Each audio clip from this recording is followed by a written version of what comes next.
What's going on, guys? Welcome back to another Arsenal transfer update. We've got quite a lot to talk about. Another couple of days gone in January transfer window, and we've so far got rid of Kolasinac to Schalke and Saliba to Nice. Got another 4 players to talk about the day, and we're going to get straight into it straight after this intro.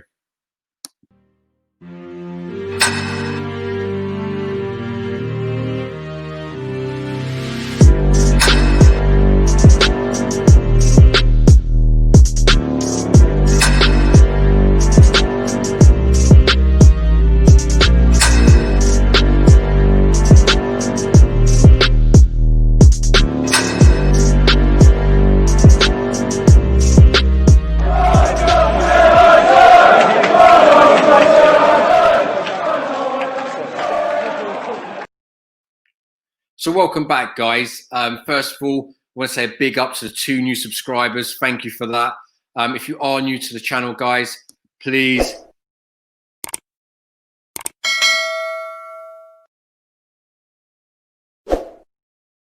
get the content around. It's much appreciated on the road to 1,000. So if you've been living under a rock and you don't already know, Arsenal were 2 players above the match squad of 25. We had 27 players.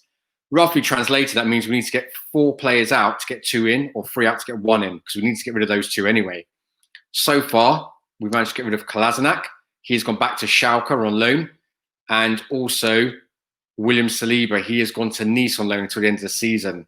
With a Saliba thing, I think people are a little bit twisted. I think that he's had to get rid of him to get his own attacking players in, which is more of a necessity, whereas we've got so many defenders. I truly believe Saliba will come back in the summer and play for Arsenal next year alongside Gabriel, but he needs to get some attackers in. So we are now a 25-man squad. So we need to get rid of 1 player to get rid of to get 1 in, or 2 to get 2 in, so on and so forth. So we're going to talk about 4 players today, 3 of them from Arsenal, and where else to start from the man that divides the most opinion at the club, Mesut Ozil. Now, on my previous streams, if you've seen it, you know that I want this guy gone. He's a has-been. He's not the player he was at Real Madrid. And he has run down his contract. Now, he's on 350 grand a week. I don't blame him. I'd run down my contract if I was on that sort of money. However, he has 6 months left to go. And despite previously saying I don't think he's going anywhere until the end of the season, he is now strongly linked with a move to Fenerbahce of Turkey and also DC United in the United States, where he owns a coffee shop. Any of you watching my streams knows I am praying to God that this guy fucking leaves. This guy has been an absolute drain on our resources, and he's not the player he was. Some players just lose it, man. Anybody who knows Robbie Fowler, Fernando Torres, they were brilliant at one point.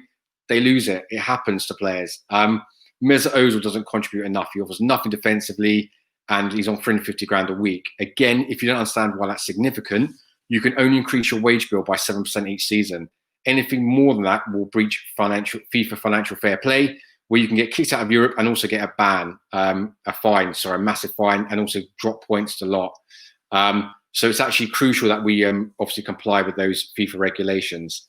The rumours are that he's going to Fenerbahce or DC United. Personally, I couldn't care less which one. I believe it'll be on a loan. Let's hope we can get rid of him completely. That'd be ideal. And then we can reinvest those wages into players coming in. Unless we do that, we can't. And like it or not, whether you want like Ozil or you don't, his time's come to an end. Whether it's this January or whether it's the end of the season, he's going. And good riddance, to be quite honest with you. Again, we should have given that money to Sanchez and hopefully stay, because that guy was a fucking baller when he was at Arsenal. Again, guys, let me know in the comments what you think. Would you keep him? Would you sell him on?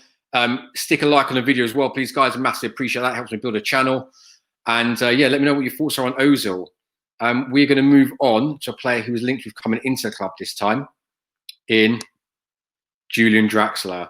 Now, this guy has been linked to Arsenal every summer, every window for about the past 7 years. Even when he was playing in the Bundesliga, I can't remember who he was for now. Was it Wolfsburg or something like that? Werder Bremen.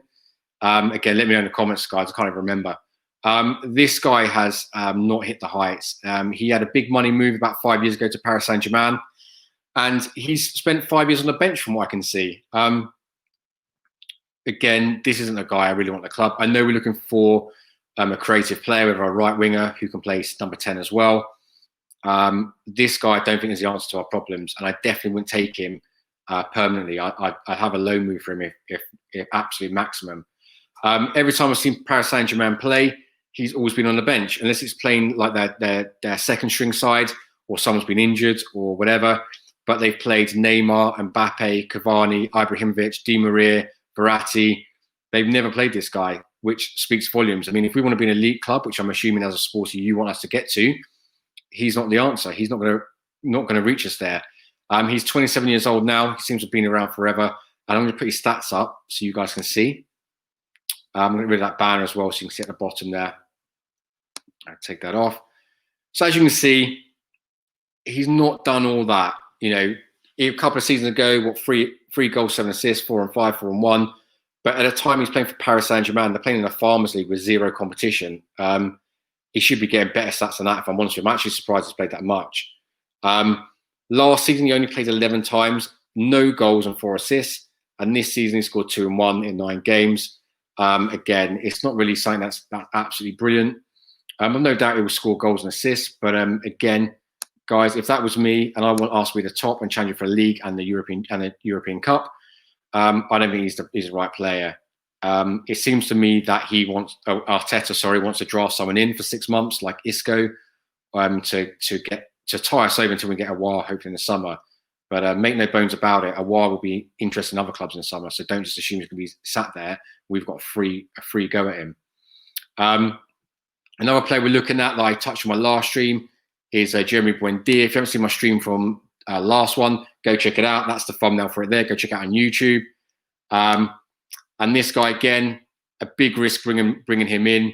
I'm not convinced he's the answer. However, it depends on who we can get rid of. What's being asked of us is if we can get rid of a few more players, we might be able to bring him in. I heard 14 million at first, and that's gone up to 40. I don't know. I don't know what to make of that, but it's a risk buying any player. Again, he did well in the Championship this season and the season before they got promoted to the Premier League. However, in the Premier League, he didn't do that great. And he's not been called up for Argentina yet. I think he's just turned 24. I think he was 23 in my last stream. But yeah, again, guys, let me know what you think. Leave it on the comments below. So moving on, 2 more Arsenal players to look at getting rid of, potentially. And this is one that actually looks like it's going to happen. Sokratis, our defender. I haven't got any bad feelings about him. When he first came in, I think he actually did really well for our defence. I liked how aggressive he was and how determined he was, and originally played well. I know he had a bit of a dip of form, but I've got no bad words about him. But he's been left out of the Arsenal squad, as we had so many centre-backs, and we're looking to move him on. He is out of contract at the end of the season, but if we can get rid of him earlier than that, even better, especially if we get like a couple of quid for him, that would be great. Let me know what you guys think. So Fabrizio Romano's tweeted, Sokratis will decide soon his next destination. Genoa and Fenerbahce have asked for the Greek centre-back. Both clubs are pushing to sign him. He's leaving Arsenal in the next few weeks. So if you don't know Fabrizio Romano, the guy's like the Messi of all transfers. He gets all the info first, even before Sky Sports get it. As soon as he tweets it, Sky will put it up on Sky Sports News. And it looks like Genoa and Fenerbahce are after him. Good luck. I hope he does well. Again, I've got no bad feelings towards him. I think he was okay when he first came, especially when our defence was an absolute shambles. But it is time now to say goodbye. And I wish him well, and I hope he leaves in this transfer window. Again, guys, let me know what you think. Would you keep him? I mean, we're playing Mustafi. In my eyes, he's better than him, but there you go. So moving on to the last player I want to talk about today is Mohammed El Sideways or Mohammed El Busquets, depending on what Arsenal supporter you speak to. So Besiktas, the Turkish side, who loaned him last season, I think he played 35 times for them last season, are looking to sign him. And we have turned it down and said no, and Arteta wants to keep him. I'm not sure. I mean, he's 28 years old now, and he's not been that great. I would sell him. If we can get some money for him, I would definitely get him out. I don't want to fall in a situation again where we've got players like Xhaka that we end up begging to stay when we could have got rid of him for 25 million. We'd be lucky to get 25p in a packet of crisps for him at the moment. I would let him go. But Arteta says he wants to stay, so it doesn't look like that move's going to happen, sadly. Again, guys, if you're new to my video, please subscribe, hit the notifications bell, share the content around, and stick a like on the video. Would you get rid of El Neny or would you keep him? Let me know what your thoughts are. So looking forward, guys, we've got Newcastle in the Cup, the FA Cup. I wouldn't be too bothered if we went out of there, although it is a trophy that we are cup holders at, and a trophy is a trophy. I don't see us having any major problems against Newcastle. We shouldn't have. However, it depends what Arsenal's going to turn up and if our defence turns up. We're at home. I know there's no home crowd, but we should go through. But moving back, again, let me know what you guys think. Will we go through? Would you be bothered if we went out? Would you rather us concentrate on the league? Leave it in the comments below, guys. Moving back to the transfer news. Yeah, we need to get rid of it. We need to really utilise this January transfer window. People saying, "Oh, just skip the transfer window" is bullshit. You know, if you're saying that Mikel Arteta needs 3 or 4 windows, well, you can't just fucking write them off then.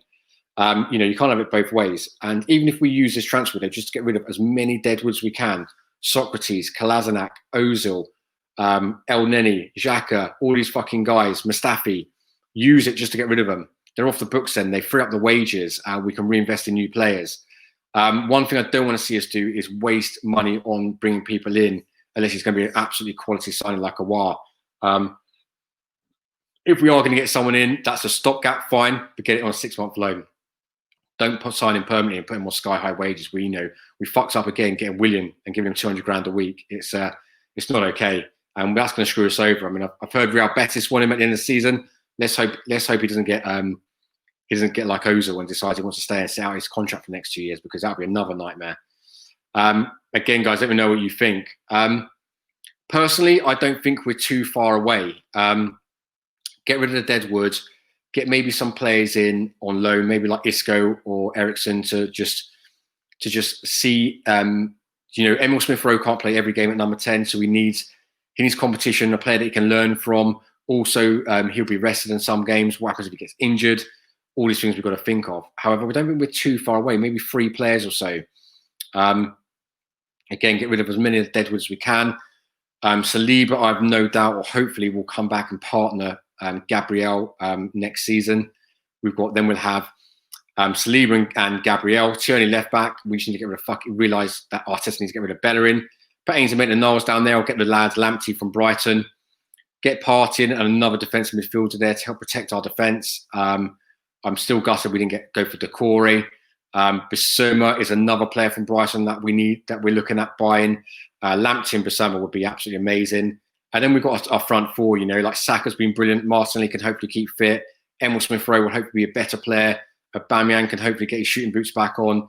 Balogun will hopefully sign a new contract and get, you know, being promoted to the first team. There is a crazy rumour that Nketiah has been linked with Wolves for 20 million. I've not heard that anywhere other than people on Twitter just fucking rabbiting on. I'll be honest with you. People joke on my Twitter feed that they heard it from Mavis on Till 4 in Morrison's. That's as much info as I've got on Nketiah at the moment. Again, another player divides opinion. In my opinion, I'd get rid of him. If Wolves want him for 15, 20 million, get him sold. Balogun is much better player than him with a high ceiling. And he looks more likely to get us goals, where Nketiah doesn't. Nketiah can't moan he hasn't had the opportunities. He's had game after game after game, and he's hardly scored. So I would get rid of that guy, in my opinion. Ainsley Maitland-Niles, Smith-Rowe, Saka definitely. These guys have got it. Nelson, Willock, and Nketiah, I'm not convinced. If they don't sort of show that they're good enough, they either need to go out on loan for a season or 2, or we need to bin them. You know, I know they came through Hale End. It doesn't mean they're all going to be world beaters, unfortunately. It's just the way it is. Again, guys, though, let me know what you think on those sort of young players who've come through Hale End. Who would you keep? Who would you sell? Because they're not all going to make it, unfortunately. It's not the class of 92. So yeah, let me know. Again, guys, if you are new to my channel, please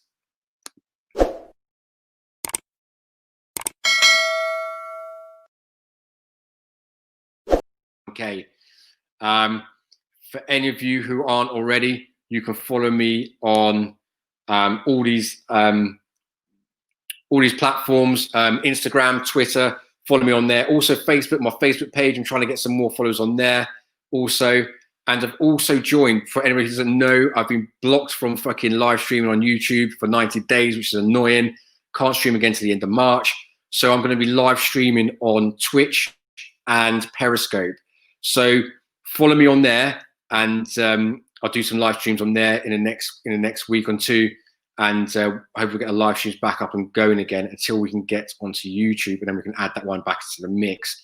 Appreciate all the love, all the support, guys. Again, follow me on all of those. They're all free. It doesn't cost you anything.